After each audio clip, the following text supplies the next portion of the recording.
Salamat sa iyong muling pagbabalik kapatid. Welcome sa aking channel. Muli, sa araw na ito, isa na namang kwento ang ating masusing pag-uusapan. Subalit bago tayo tuluyang magsimula, kung interesado ka naman sa mga ganitong usapan, maaari sanang pakipindot mo ang subscribe button at notification bell upang parati kang updated sa aking bagong video. At panghuli, kung may nais kang topic na gusto mong pag-usapan sa channel na ito, maaari kang mag-iwan ng mensahe sa comment box upang mabilis kong mabasa.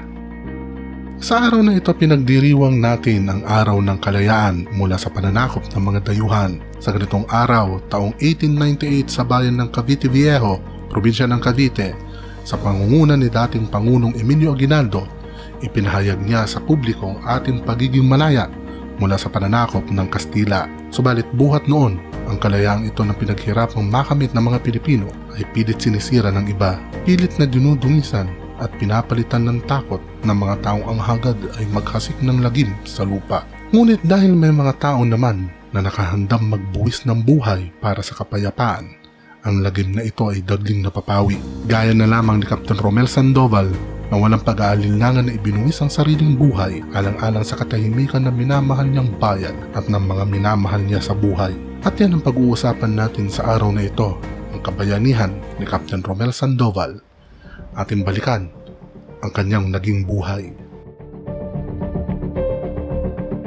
Ang labanan sa Marawi sa pagitan ng puwersa ng pamahalaan at sa mga kalaban ay nagsimula noong May 23, 2017. Ito'y dahil sa hakbang ng gobyerno na hulihin si Isnilon Hapilon, ang pinuno ng Islamic State of Iraq and the Levant, samahan na may ugnayan din sa Abu Sayyaf.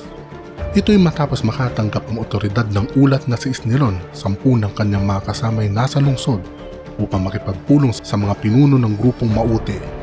Ang tatlong grupo na nagsama ay may iisang layunin sa panahong iyon, ang gawing teritoryo ng ISIL, ang buong Lanao del Sur. Habang umuusad ang tropa ng pamahalaan palapit sa lugar ni Isnilon, sila'y pinaulanan ng mga bala galing kina Isnilon. Lalong tumindi ang labanan nang pumasok sa lugar ang mga miyembro ng grupong Maute upang tulungan ang nooy naiipit ng mga miyembro ni Hapilon. Sa panahon din iyon, tinatayang 500 miyembro ng Maute Group ang umatak sa 103rd Brigade ng Philippine Army na nakaistasyon sa Camp Ranao. Ilang sandali pang lumipas, makikita ang ilang miyembro ng Maute na nasa lansangan na nagwawagayway ng itim na watawat ng ISIS. Ang buong lungsod ay isinailalim sa lockdown. Nagkalat sa paligid ang mga kalaban, nangunog sila ng ilang mga establishmento at bahay at kinupkop ang ilang lugar. Ilan sa mga inokupahan nila ay ang Marawi City Jail at Mindanao State University. Kinupkop din nila ang pangunahing kalsada at sinunog ang St. Mary's Cathedral, Ninoy Aquino School at Dansalan College. Hindi nagtagal, maging ang sentro ng kapangyarihan ng lungsod, ang Marawi City Hall ay napasakamay ng Maute Group. Sa puntong iyon, ang buong lungsod ay pansamantalang nakontrol nila. Sadyang napakabilis ang mga naging nangyari. Planado ang lahat at halatang pinondohan ng labis ang pag-ataking iyon. Ilang araw ang lumipas, naging patay na lungsod ang Marawi. Sarado ang lahat ng mga bahay at establishmento. Kabi-kabila ang panununog habang walang humpay na naririnig sa iba't ibang dako ang palitan ng putok mula sa magkabilang panig. Senyales na nakahanda ang parehong panig na ibuhos ang buong magagawa nila upang manalo sa labang ito. Hindi biro ang grupong hinaharap ng pamahalaan. Ang Maute Group ay may malakas na puwersa sa Lanao del Sur. Sila rin ang grupong itinuturing na nasa likod ng 2016 Davao City bombing. Una itong naitatag noong 2013 at naging pasimuno sa ilang pag-atake. Sa kabila ng paghasik nila ng gulo, minaliit sila ng Administrasyong Aquino. Ayon sa dating Pangulo, ang grupo ay gumagawa lamang ng ingay upang kilalanin sila ng mga grupong terorista na nasa gitnang silangan. Kalaunan, ang naturong grupo ay nagkaroon ng alyansa sa Abu Sayyaf sa pangunguna ni Isnilon Hapilon. Mabigat na kalaban si Hapilon dahil may ugnayan ito sa mga teroristang grupo na nasa ibang bansa gaya ng ISIL at Al-Qaeda. Sinasabi din sa ilang ulat na tumatanggap siya ng pinansyal na suporta sa mga nabanggit na grupo. Ang salaping nakukuha nila ang ginagamit nila upang makahikayat ng mga bagong miyembro at makabili ng mga armas. Tulad sa anumang digmaan, sibilyan ang pinaka-naapektuhan sa nangyayari. Libo-libong mga sibilyan ang lumikas paalis ng lungsod upang takasan ang lagim na nagaganap. Subalit marami rin ang naipit sa kani-kanilang mga tahanan, may ilang nagtangkang tumakas at mayroon ding hindi pinala at hinuli ng mga terorista na naging magabihag. Ang bangungot na nangyayari sa lungsod ay isang pangyayaring ni minsan ay hindi sumagi sa isipan ng mga taga-Marawi na magaganap. Ang siyudad na dating maganda at payapa ngayon unti-unting pinupulbos ng mga balat bomba habang naghahari ang takot at kahirapan sa buong lugar. Dahil sa lakas ng presensya ng kalaban sa Marawi, tumagsa sa lungsod ang puwersa ng mga militar galing sa iba't ibang lugar. Kabilang sa mga dumating ang 11th Scout Ranger Company na isa sa mga namumuno ay si Captain Romel Sandoval na may alias ding Daredevil. Si Romel, 10 ng kanyang mga tauhan ay may solidong samahan dahil na rin sa pangunguna ng kapitan. Itinuturing ni Romel na kapamilya ang mga kasamahan niya at tinitiyak niyang walang napapabayaan sa mga ito. Ang grupo'y sanay at bihasa sa urban war at sa pagkikipaglaban sa mga terorista, kaya naman sila ang mga unang pinadala sa lugar upang humarap sa mga kalaban. Bagamat sinanay sila sa mga ganitong uri ng sitwasyon, hindi pa rin naging madali kina Captain Sandoval ang laban. Kabisado ng mga terorista ang lugar. Marami silang mga lihim na pasukan at labasan, dahilan upang sa isang iglap ay basta na lang silang mawawalas sa paningin ng mga militar. Nagkalat din sa paligid ang mga bihasan nilang sniper na nakaposisyon sa matataas at magagandang lugar na nagiging sanhi upang maging makupad ang pag-usad ng mga militar. Maliban doon, nagpapabagal din sa operasyon ng mga sibilyang ginagawang human shield ng mga kalaban. Kailangan maging maingat ang galaw ng mga militar upang maiwasang may karaniwang tao na mapahamak. Sa kabila ng lahat ng mga balakid na ito, determinado si Romel, 10 ng kanyang mga kasama na pulbusin ang mga kalaban. Araw, hapon, gabi, walang sandaling hindi sila gumagawa ng opensiba. Sinusuyod nila ang bawat kalye, eskinita, pinapasok ang mga bahay at mga lugar na inaakala nilang may mga kalaban. Alam ni Romel na mabagal ang kanilang galaw kumpara sa kanyang inaasahan, ngunit mas maigi na yon basta't nakatitiyak sila ng panalo. Pansin din ng grupo ang kahandaan ng kalaban sa sitwasyong ito. Tila hindi sila nauubusan ng bala at mga iba pang mga supply dahil hindi man lang humihina ang kanilang puwersa. Ito'y dahil ang mga kalaban ay may ilang lihim na imbakan ng mga bala at pagkain. Nadiskubre rin ng mga kasamahan ni Romel na ilan sa mga residente ay lihim na tumutulong sa mga kalaban. Ngunit hindi ito pinansin ng grupo. Naniniwala sila mapapalugod din nila ang mga terorista gaano man sila kalakas at kagaling. Sa paglipas ng mga panahon, lalong humirap ang sitwasyon ni Romel. Malaking dahilan dito ay ang pagkawala ng kuryente ng lungsod dahil maging ito'y nakontrol ng mga kalaban. Idagdag pa rito ang pagod, puyat, gutom at labis na pangungulila sa mga mahal nila sa buhay.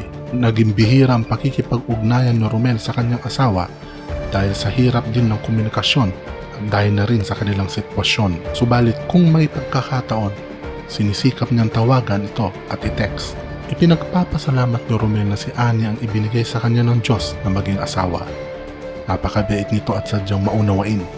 Si Annie ay mula sa pamilya ng Air Force at nakilala niya ito sa pamamagitan ng kapatid nito na noon ay squad leader. Mabilis silang nagkapalagayan ng loob hanggang sila'y magpasyang magsama. Sadyang paiba-iba ang lugar na dinidistinuhan ni Romel, ngunit nauunawaan ito ni Annie at wala sa kanyang plano na humadlang sa tungkulin ng kanyang asawa. Makalipas ang halos 4 na buwan, ang puwersa ng mga terorista ay unti-unti na rin humina. Mabilis din silang nalalagasan ng mga miyembro habang ang puwersa ng mga militar ay patuloy na nadaragdagan. Maya't mayaring binabagsakan ng bomba galing sa mga eroplano ng Air Force ang lugar na pinagkukutaan ng mga terorista. Bantay sarado naman ng Navy ang baybayin na maaaring daanan ng kalaban upang tumakas. Sa madaling salita, lumiliit na ang mundo na ginagalawan ng mga kalaban. September 10, sa ika-111 araw ng labanan, ang grupo ni Romel ay binigyan ng isang misyon, ang bawiin ang 5 palapag na gusali ng land bank na isa sa mga nalalabing malalakas na kuta ng kalaban. Importanteng mabawi ito mula sa kalaban upang lalong humina ang kanilang puwersa. 2 ulit na itong tinangkang pasukin noon ng militar, ngunit nabigo silang makuha. Ngunit buo ang loob ni Romel, kaya nilang bawiin ang gusali. Sa kasalukuyan, ang grupo na lamang nila ang hindi pa nalalagasan ng tao. Bago sumabak sa misyon ng grupo, bandang 7 ng umaga, nag-text si Romel sa kanyang asawa at isinulat ang mga katagang, "Magandang umaga B, trabaho muna, makukuha namin ang land bank ngayon." Naging maingat ang bawat galaw ni na Romel habang papalapit sila sa lugar. Minarapat din nilang pasukin ang gusali sa pamamagitan ng paglalagay ng hagdan na umaabot sa isang palapag. Dahan-dahan nilang sinuyod ang ika-5 palapag, sunod ang ika-4, ika-3 at ika-2. Alam nilang ang unang palapag ang pinakamahirap suyurin, kaya naman bago sila bumaba, nagbagsak muna sila ng mga granada sa baba mula sa ika-2 palapag upang takutin ang sinumang nagtatagong kalaban. Makalipas ang ilang sandali, 3 sa mga tauhan ni Romel ang bumaba upang tignan ang sitwasyon sa main floor. Nang nasa baba na sila, agad silang nakita ng mga nagtatagong mga kalaban. Dito, nagkaroon ng nakabibinging palitan ng putok. Dahil ang 3 sundalo'y dihado sa palitan, nagdesisyon silang umakyat pabalik sa ika-2 palapag. Subalit isa sa kanila, si Corporal Jason Mante, ay nabaril sa kamay na naging sanhi upang mabuhal litaw sa sahig. Dahil dito, naiwan siya sa lugar, nag-iisa at naghihintay ng kanyang kamatayan. Alam na mga kalaban na babalikan ng mga sundalo ang sugatan nilang kasamahan, kaya hinihintay nila ang pagkakataong ito at tama ang kanilang hinala. Nang mabalitaan ito ni Romel, pinadala niya sa baba ang 4 sa kanyang mga kasamahan upang iligtas ang korporal na noon ay nagtamo ng karagdagang mga tama ng bala. Ngunit nabigo ang 4 dahil sadyang marami ang mga kalaban. Ngunit sa kagustuhan ni Romel na mailigtas ang korporal, nakagawa siya ng paraan upang makapunta sa baba at malapitan ang sugatan nilang kasamahan. Nang matanaw na niya si Corporal Mante at makitang hindi na ito gumagalaw, agad siyang nagdesisyon. Inutusan niya ang kanyang mga tauhan na bigyan siya ng cover upang malapitan niya si Corporal Mante. Nang malapitan niya ito, agad niya itong pinunsahan at nalaman niyang buhay pa. Kaya naman, sinikap niyang ilayo ang korporal sa lugar. Sa pagkakataong ito, nakita siya ng mga kalaban at pinaputakan siya. Isang bala ang tumama sa tagiliran ni Romel. Napasigaw ito. Sigaw na hindi dahil sa sakit, kundi dahil sa galit. Dahil sa tingin niya, mabibigo siyang mailigtas ang kanyang kasama. Dala ang kanyang baril, buong tapang niyang hinarap ang mga kalaban at pinaulanan ang mga ito ng bala. Saglit pang lumipas, isa pang bala ang tumama sa kanyang leeg na sinundan pa ng isa pa na tumama naman sa kanyang baba. Sa radyo ng kasamahan niyang nasa ika-2 palapag, narinig na sinabi ni Romel ang mga katagang, "Tinamaan ako." Sa kabila ng mga tamang natamo ni Romel, nagawa pa rin niyang kumapang papalapit sa korporal. Gamit ang natitira niyang lakas, tinakpan niya ng sarili niyang katawan ang kanyang kasama upang maprotektahan ito mula sa mga balang manggagaling pa sa mga kalaban. Makalipas ang ilang sandali, dumating sa lugar ang iba pang mga sundalo at nadatnan nila sa isang sulok sina Romel at Mante. May mahina pang pulso si Mante, subalit si Romel ay nadatnan na nilang wala ng buhay at ang kanyang katawan ay nagsilbing harang sa mga balang tatama pa sana kay Mante. Isang pagpapakita ng kahangahangang kabayanihan na walang ibang hangad kundi ang magligtas ng buhay, kapalit man nito ang sarili ring buhay. Samantala nagpapagaling sa pagamutan si Corporal Mante, siya, kabilang buong puwersa ng AFP ay nagluluksa sa pagpanaw ni Captain Romel Sandoval. Inalala nila ang kapitan na isang magaling na pinuno, maaasahan at masayang kasama. Sa lamay, personal na pumunta si Pangulong Duterte upang makiramay sa pamilyang naiwan ng kapitan. Makalipas pang ilang mga araw, ang labi ni Romel ay inilagak sa libingan ng mga bayani habang inihahanda na ang Medal of Valor na ipagkakaloob sa kanya. Ang kalayaan natin bilang mga Pilipino sadyang mahalaga. Huwag sana natin itong masayang. At lagi sana natin tatandaan na kaya natin ito tinatamasa ngayon ay dahil may tulad ni Captain Romel Sandoval na nakahandang magbuwis ng buhay upang makaharap tayong malaya at nakangiti sa bagong umaga na paparating.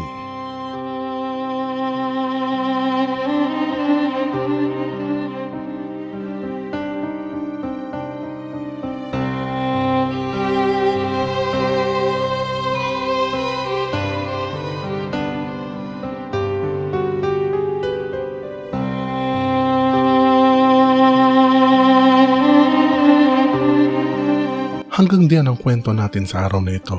Naway nakapulutan ninyo ng aral. Salamat sa inyong panonood. Hanggang sa muli, kapatid.